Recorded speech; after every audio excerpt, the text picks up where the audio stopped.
Fala galera, bem-vindos a mais uma videoaula, parceria da Prefeitura com o canal TV Câmara. Eu sou o professor Rafael Fernando e nós vamos trabalhar com língua portuguesa.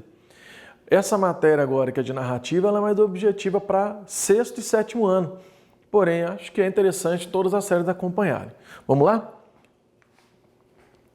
Antes de tudo, pega um caderno, pega uma folha, vamos anotar direitinho os detalhes aqui. Lembrando que depois vocês vão poder acompanhar no YouTube e pegar maiores detalhes que podem ter passado. Mas pega o seu material, pega a sua caneta e nós vamos começar. Antes da gente começar, vou dar uma dica para vocês. Para qualquer texto que vocês forem ler, tá? Leia mais de uma vez. Eu sei que dá uma preguiça, Gretchen, mas leia mais de uma vez. A primeira leitura ela é muito superficial. Então não tenha preguiça, leia mais de uma vez. O que acontece? Quando você está lendo ali, uma vezinha só, um texto novo, você vai se deparar com palavras que você não conhece, nomes de personagens que podem ser difíceis, porque um texto ele é antigo, não é dessa época, né? São nomes que você não tem contato, ou o texto original é de outra língua, você vai ler lá Charles, né? Nomes que vão desviar a sua atenção. E você pode ficar perdido entre quem são os personagens, né? O que está acontecendo. Após que você faz uma segunda leitura e talvez até uma terceira, o texto limpa. E você passa a entender melhor o que está acontecendo. Então, vamos lá. Narrativa. A ideia do que é uma narrativa? É uma sequência de fatos, tá? É uma sucessão de fatos. Como, por exemplo, um jogo narrado. Galerinha que gosta dos games aí acompanha no YouTube dicas e tal, tutorial, o cara tá jogando e tá dando lá dicas para você. Agora é assim que passa dessa fase. É uma sequência de fatos. É uma narrativa. Um jogo de futebol narrado na rádio é uma narrativa. Porém, o que nós vamos trabalhar agora é um texto narrativo, tá? Então nós vamos ter uma história, uma sequência dentro da história em que o protagonista ele vivencia uma situação, ele vivencia um problema e tem que resolver. Então vocês vão guardar isso aqui, ó. Vivencia e supera um problema. Essa é a parte muito importante para vocês entenderem o texto. Lê o texto lá, perceber que está contando a historinha lá. Qual é o problema? Nós vamos voltar nessa questão daqui a pouquinho, tá? Bom, exemplos de narrativa. Um livro, quando você pega um texto escrito, é o caso do Harry Potter, é uma narrativa? É uma narrativa. Também, quando você escuta uma piada, é uma narrativa. Mas não fica por aí. Também um filme, se ele está contando uma história em que tem um protagonista que vivencia e supera o problema, é uma narrativa, né? Assim como filmes variados, tá? Coloquei aqui dos Vingadores, mas se está contando uma história, vou usar daqui a pouquinho o exemplo do Shrek, está contando uma história que ele está vivenciando, superando, é uma narrativa, tá? Então, um texto narrativo envolve um protagonista que vivencia e supera um problema. Fechou? Então, agora sim nós podemos começar. Dentro da narrativa, né, a construção desse texto, eu vou falar texto lembrando que sim, um filme é também um texto. Dentro da construção dessa história, nós temos elementos que nos ajudam a entender. Tá? Então, quando vocês vão responder o questionário, vocês pegam questões lá para responder. Vocês vão ver que as perguntas vão direcionando. E são esses elementos aqui. Ó. Nós temos um enredo, nós temos um espaço, um tempo, personagens e nós temos um narrador. Vamos ver um por um. Vocês vão acompanhar aqui no cantinho. Ó. Cada pedacinho que a gente for fazendo está sublinhado de vermelho. Caso você esteja vendo na internet, quiser voltar, quiser avançar, acompanhe esse pedacinho de elementos aqui. Ó. Tá? Então, olha só, vamos começar pelo enredo. Se vocês forem pesquisar na internet sobre o assunto, a ordem não é específica. Eu que elaborei essa sequência para terminar aqui com o personagem narrador. Mas olha só, enredo. O enredo é toda a estrutura, é exatamente a organização desses fatos, a sequência desses fatos, né? Mais ou menos como uma cadeia de DNA. Então, nós temos lá um começo, nós temos um meio, nós temos um fim, e todo esse processo ele é proposital. A sequência desses fatos todo ele é proposital, tá? Isso então é o enredo. Todo esse pedaço é proposital. Toda essa sequência dos fatos é proposital. É para a gente poder ambientar e ter o enredo. Tá? Bom, espaço. Um espaço dentro da história, ele é o cenário, tá? É onde as coisas estão acontecendo. É um cenário, o local pode ter mais de um local. A história pode começar numa casa e, de repente, estar em outra casa, não comentar da cidade, somente as duas casas, como pode acontecer em toda a cidade. Pode acontecer de começar num país e ir para outro. Então, não precisa ser exatamente em um único lugar. Mas esse espaço, esse conjunto, né, de locais em que as narrativas se desenvolvem. Esse espaço pode ser real ou imaginário. Então pode citar aqui, porque aconteceu na cidade de Uberaba e narrar lugares que nós já conhecemos. Como ele pode inventar uma cidade que não existe e ali ele colocar os elementos como se ela fosse verdadeira, mas ela é imaginária. Pode ser também físico-psicológico. Como assim? Físico. Aqui, num espaço, nós estamos agora utilizando uma sala. Você está aí na sua casa. É um espaço real. Mas a história pode acontecer também num espaço imaginário, dentro da cabeça. Vocês já assistiram, por exemplo, Divertidamente, que é uma animação muito boa, né? Tem lá os sentimentos que eles relacionam, discutem entre si, o que vai fazer, quem vai gravar a lembrança. É um cenário imaginário. Aquilo ali não existe. Uma viagem a um outro planeta.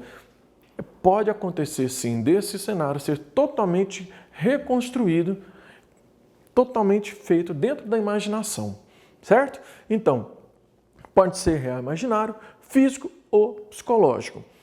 Esse cenário é essencial para entender a sucessão dos fatos. Tem que acontecer em algum lugar. E olha só, como protagonista entrando de máscara em um banco num cenário pandêmico, como nós estamos vivendo hoje, é coerente. Se o cenário sem pandemia, o mesmo cenário no banco, entra alguém de máscara, pode ser uma suspeita de assalto, não é mesmo? Então, a mesma condição que aconteceu anos atrás, né? Como era o flerte, o rapaz chegava na mocinha, isso há 100 anos atrás. Se você trouxer para hoje, vai falar assim, nossa, professor, isso não dá certo. O rapaz chegava, galanteava, flertava. Não vai funcionar nos dias de hoje. Por quê? Nós temos um outro cenário, tá? Então, não é só a questão do espaço físico, mas também a época em que ocorre. Tudo isso é a composição desse local. Tempo. Sempre tem alguma pergunta relacionada a tempo. O tempo é a duração da história. Guardem bem essa imagem aqui, ó. É o tempo decorrido.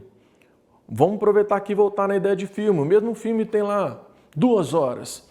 Ele pode contar uma história que aconteceu que demorou anos, né? Como um Titanic, a mulher já está lá, que está contando, ela é uma sobrevivente, ela já está idosa, ela tem uma idade avançada. Vai contar o que aconteceu na época dela, uma viagem só. A hora que volta no tempo e conta a história, é uma viagem que nem chegou ao final. Como pode também contar uma coisa que levou anos, antes, 10 anos atrás, presente. Isso gasta, demanda muito tempo. É o tempo decorrente da toda a história inteira.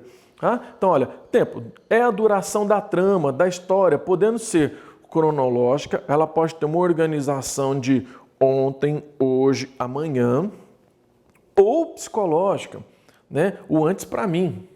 Como eu era antes, como eu pensava antes, e como eu estou pensando agora, sem se prender a um marco temporal, uma data, tá? E personagens. Vou rapidinho aqui, bem rapidinho para vocês entendendo essa parte que é muito simples entre enredo, espaço e tempo. Agora nós vamos um pouquinho mais devagar. Todas as figuras que aparecem, que elas se comunicam, elas têm que interagir com aquele personagem central, a gente leva em conta, tá? Essa interação, quando perguntar assim, quais são os personagens da história? Interagiu, conta. Não interagiu, não precisa se preocupar. Então, personagens são vozes, né? São vozes que compõem a narrativa.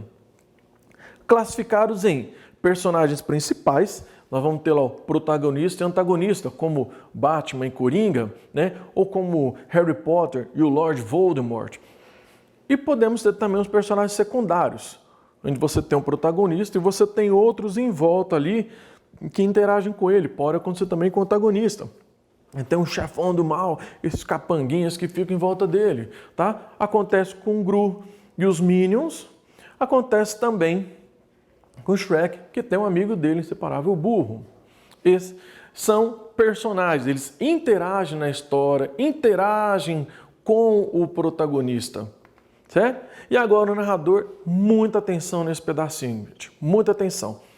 Narrador também é uma voz, tá? Nos filmes a gente não tem, geralmente não pode acontecer de ter alguém narrando a história, mas geralmente não tem alguém falando porque nós temos a imagem, né? A própria imagem ela está narrando para nós. Mas quando você lê, isso é mais nítido. Você está lendo um texto, existe uma voz que fala, que vai contando. Essa voz não é necessariamente o personagem.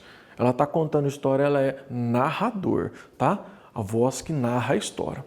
Pode ser personagem? Pode. Pode acontecer do narrador fazer parte da história. E aí é que entra uma grande dúvida sobre narradores. Narrador em primeira pessoa. Ele vai contar uma experiência que é pessoal, que ele participou da história. Então o narrador é uma das personagens, participa das ações e tem conhecimento apenas do que está ao seu alcance. O que quer dizer isso? Imagine vocês aí no joguinho. O rapaz está aqui dirigindo. Vamos dar um zoom na imagem. Ele só tem conhecimento do que está ao alcance dele. Ó. Tá vendo? É o painel, ele está vendo alguns carros aqui. Ele só vai saber o que está atrás se ele olhar para trás. Se ele não olhar para trás, a informação não chega. A gente não consegue ver nem a cor do carro. Para a gente ter noção de que cor que é o carro, alguém tem que comentar. Se a informação não chega, nós não podemos saber. Vamos pegar um exemplo prático aqui. Vamos lá, esse aqui é um trecho de Machado de Assis, Memórias Póstumas de Brás Cubas. Excelente. Vens comigo? Marcela refletiu um instante.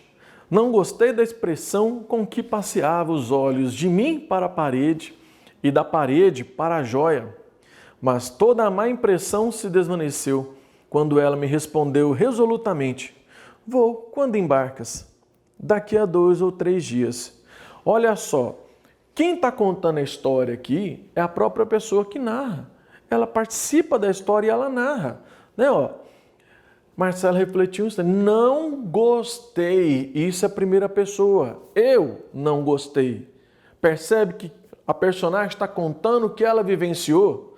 Ó, não gostei da expressão com que passeava os olhos. Né? A pessoa, a parede, a joia, não falou o que a mulher pensava. Essa moça que não falou. Só falou o que ele pensava. Mas por que não falou o que ela pensava? Porque ele não tem essa informação. Então o narrador em primeira pessoa só vai falar daquilo que ele tem conhecimento. Você está na sua casa, está assistindo essa aula e você sabe o que está acontecendo no outro cômodo? Não, a não ser que chegue aí um irmão seu, alguém chegue correndo. Nossa, vem ver o que aconteceu lá. E te conta, te passa essa informação. Se a informação não chega até você, você não consegue transmitir. Então o Brás Cubas está contando a experiência que ele teve com a moça, mas não consegue adivinhar o que ela pensa. E é por isso que a má impressão, ela passou, se desvaneceu, passou, porque deu uma resposta. Até antes da resposta, ele estava tenso, que não consegue adivinhar o pensamento da pessoa, do outro. E o que é diferente do narrador em terceira pessoa, né? O outro narrador aqui que a gente vai falar, narrador em terceira pessoa, que a gente chama de narrador personagem, ele conhece os fatos, porém não participa da ação. Então ele vai apontar o que está acontecendo, um geral. Ele não está participando da história. Tá? Vamos pegar aqui a imagem para a gente entender isso. Olha lá. Ó. A gente consegue ver a cor do carro. A gente consegue ver um posto de gasolina que lá está atrás, assim como essa loja. Agora a gente tem um olhar geral da situação. Mas não sabemos o que está acontecendo na cabeça do protagonista, porque esse narrador, ele observa, ele vê tudo como geral mesmo. Vamos pegar um exemplo prático aqui, né? Martini Seco, ótimo livro para vocês lerem, do Fernando. O comissário Serpa, sem paletó, mangas arregaçadas, gravata frouxa, veio da sala dos fundos atender o telefone no seu gabinete. Delegacia de polícia? Ele mesmo. Ah, é você, Janete? Ficou um instante a escutar, olhando distraidamente as cartas de baralho que tinha na mão. Eu ia lhe telefonar, meu bem, juro, mas passei um dia ocupadíssimo. Você nem imagina. Talvez a gente possa jantar mais tarde, depois do espetáculo. Olha só, você agora sabendo a diferença desses narradores, o tanto que é importante essa informação. Ele veio andando, a gente só tem visão dele, imagina se aqui fosse filmado, a gente só tem a visão dele de próximo do telefone. Ele veio andando lá do fundo. Olha lá, ó, mangas arregaçadas, a gravata frouxa, mostrando que ele estava à vontade. Ele não estava num momento de trabalho dele na rua, ele estava num momento mais tranquilo. Nada estava acontecendo na delegacia, certo? Aí ele atende. Não conseguimos adivinhar o pensamento dele, apenas conta. Delegacia de polícia, ele mesmo. Ah, professor, mas quem que chamou? Não sei, nós não sabemos porque ele não é personagem, não é um narrador personagem. Nós estamos assistindo tudo de longe. Então ele confirma, você consegue supor que a pessoa perguntou pelo nome dele. Ah, ele mesmo. Ah, é você, Janete? Fala assim, Janete? Quem é Janete? Ao decorrer do texto, você vê aqui, olha lá, ó, meu bem, uma namorada, uma noiva, uma esposa, alguma coisa.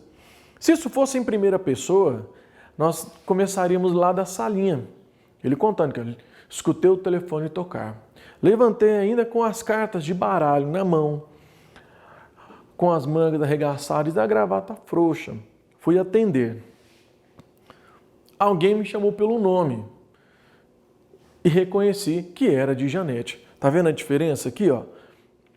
Nesse texto, do jeito que ele está, nós não conseguimos ter uma visão dele. Nós temos uma visão externa. Tem um tipo de narrador que é em terceira pessoa, mas que ele sabe de tudo que acontece. Ele é onisciente, ele sabe dos pensamentos. Ó, esse narrador também em terceira pessoa conhece todos os fatos e todas as personagens até seu pensamento. Ainda falando de joguinho aqui, olha só esse SimCity aqui, ó. Tá vendo? Ó? É mais ou menos isso mesmo. Ele narra tudo. Sabe de tudo. Ele consegue narrar dois ambientes diferentes simultaneamente e ainda falar o que as personagens estão sentindo, o que elas estão pensando. Vamos pegar aqui uma prática aqui, ó. A droga da obediência. Sentado ao lado do detetive, Miguel pensou na única saída que restava. Era arriscado, mas seu instinto o aconselhava a agir depressa. Andrade nem pegou o microfone do carro para chamar pelo rádio uma viatura que viesse buscar o detetive Rubens e a bicicleta de Miguel. Nada disso. Dirigia devagar e falava com a maior calma do mundo. Vamos analisar esse texto aqui. Não está em primeira pessoa, porque quem está contando não está dizendo, ó, eu percebi. Está narrando de fora, está contando de fora. Porém, ele consegue saber o que se passa na cabeça do Miguel. O que está acontecendo aqui é um raciocínio que o Miguel montou. Olha, ele estava sentado ao lado do detetive. Ele está vendo o que está acontecendo ali. Ele pensou na única saída que lhe restava. O narrador está mostrando para a gente que o Miguel pensou na única saída que lhe restava. Era arriscado. Nós conseguimos saber que, na opinião do Miguel, não era uma coisa simples de fazer, havia um risco. Mas seu instinto o aconselhava a agir depressa. Percebe que, nessa situação, o narrador ele não está só contando por alto o que está acontecendo, ele vai além. Ele faz a gente entender o raciocínio do Miguel, faz a gente perceber o que ele está sentindo nessa hora. Você percebe sim que ele está com medo, ele está com receio do negócio dar errado. Ele fez um plano ali que fala, talvez não seja a melhor, mas é o que tem para agora. Como é que eu sei que eu tenho esse sentimento? Aqui, ó. A única saída que lhe restava, e essa única saída era arriscado. Por que ele pensou tudo isso? Porque poderia ter pegado o microfone, o detetive, e ter chamado uma viatura, mas não fez isso. Então, quando o narrador mostra até o que o protagonista está sentindo, a gente não conclui os fatos, a gente lê, a gente vê os fatos. Esse é um narrador onisciente. Bom, gente, esses elementos servem para fazer a gente entender melhor o andar da narrativa, qual é a história, onde ela acontece, com quem ela acontece. Se não tiver essas informações, é difícil você entender o que está acontecendo. Mesmo que você veja filmes que são famosos, que passam, que se repetem, como Vingadores, se você não entender quem são as personagens, onde elas estão, você não vai ter dificuldade de aceitar e de entender a história. Rapidão, antes da gente entrar aqui, você vai assistir lá um Harry Potter, você fala, nossa, mas não existe. Quem que pega uma varinha, balança e o objeto vem para a mão dele, né? Isso não acontece. Vingadores, aparece um bicho voando no ar e o Hulk aparece destruindo um monte de coisas. Eu falei, isso é impossível. Lá, não. Lá é possível. Você precisa entender o ambiente, as personagens, que o Hulk é forte daquele jeito e que tem alienígenas aparecendo. Se você não conseguir entender esse cenário, você não vai entender a história. Mais um exemplo aqui, ó. Fugindo dessa ficção, a história está acontecendo, é de uma mocinha que ela está vencendo uma doença, né? O câncer voltou, como é o caso da Culpa das Estrelas. O câncer voltou e ela está angustiada e com medo de não conseguir ter o mesmo êxito, né? Não conseguir vencer como ela já venceu antes. É um cenário real e tudo, mas a gente vai na sucessão dos fatos dela conhecer uma pessoa, né? Ela gostar dessa pessoa e por isso ela mudar a visão que ela tinha da vida dela, tá? Então você precisa entender os personagens, o cenário, entender tudo para você entender finalmente o que está se contando, tá? Bom, a partir daqui então agora nós vamos entender o andar da carruagem, como que vai acontecer esses elementos. E para isso, né, para isso eu vou pedir ajuda do Shrek. O Shrek, gente boa. É assim. Vamos lá. Situação inicial. Toda história que a gente for acompanhar, a gente tem ali um início, um começo, uma ambientação, tá? Início da narrativa que serve para apresentar ao leitor o ambiente em que ocorrerá a história, né? E quem é o protagonista, para se entender as ações que podem ser tomadas. Então, olha lá, o Shrek, ele é um ogro, ele não é um cara, né, muito aciado como a gente né, nós seres humanos. Ele vive num pântano, aí no comecinho mostra que ele gosta ali daquele jantar à luz de vela, a vela feita com a cera de ouvido, ele mergulha na lama, não é assim, Shrek? Esse ambiente todo vai ser bom para a gente entender que ele gosta de ficar sozinho, tá? Aí que começa a complicação, tá?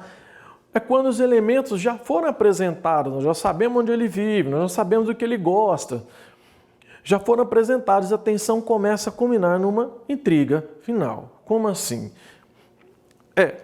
Ele tá lá, tá tranquilo no pântano dele e aparecem seres mágicos, né?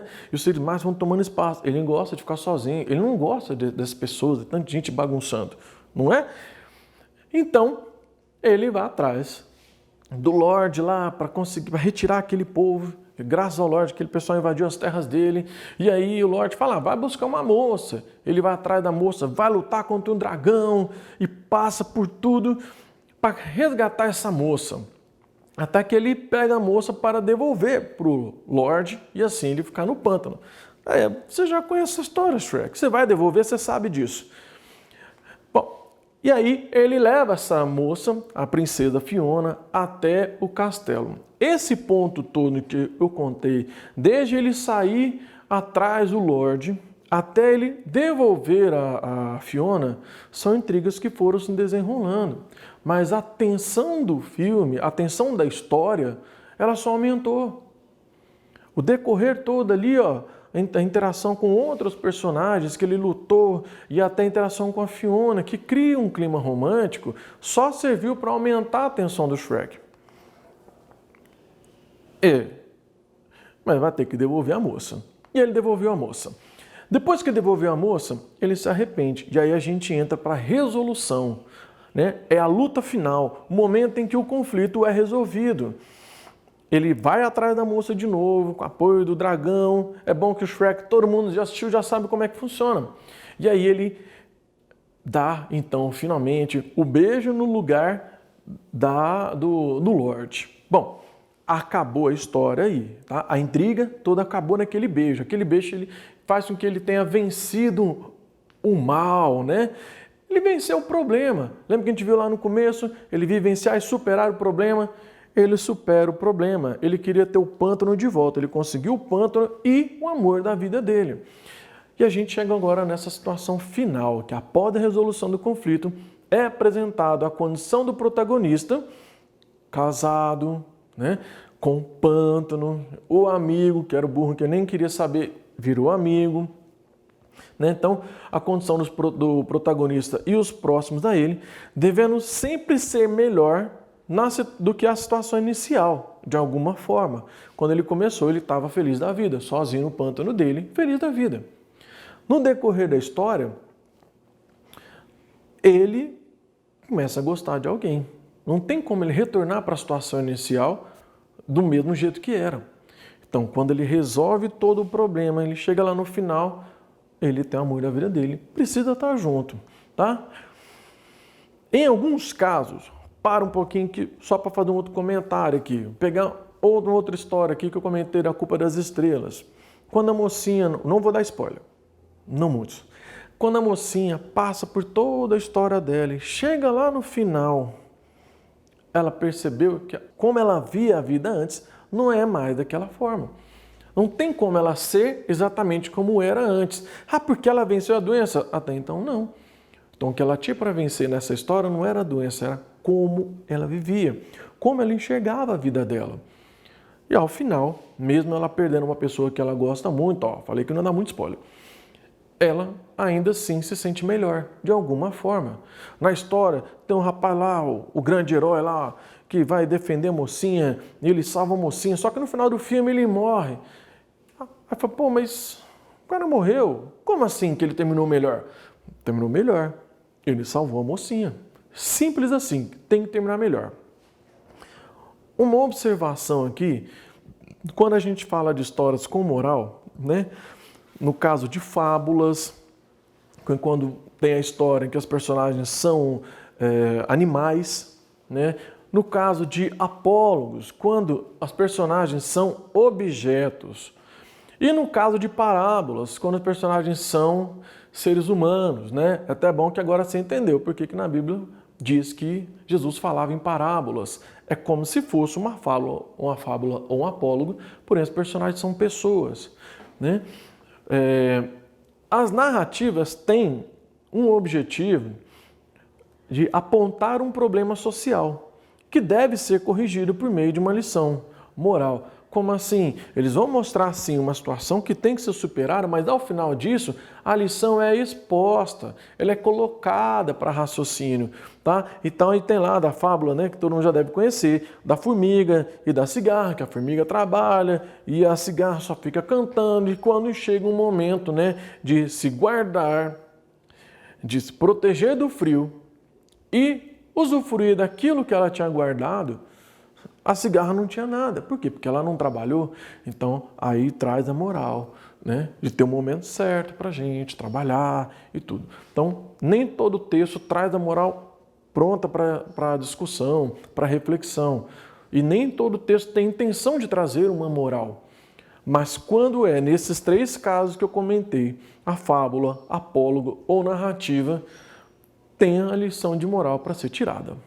Isso aí, galera. Chegamos ao final dessa aula, a estrutura da narrativa, a interpretação. Espero que ajude vocês, façam as atividades que estão lá no site e vamos acompanhar, nós temos outros professores e outras aulas que serão muito legais. Tchau, galera!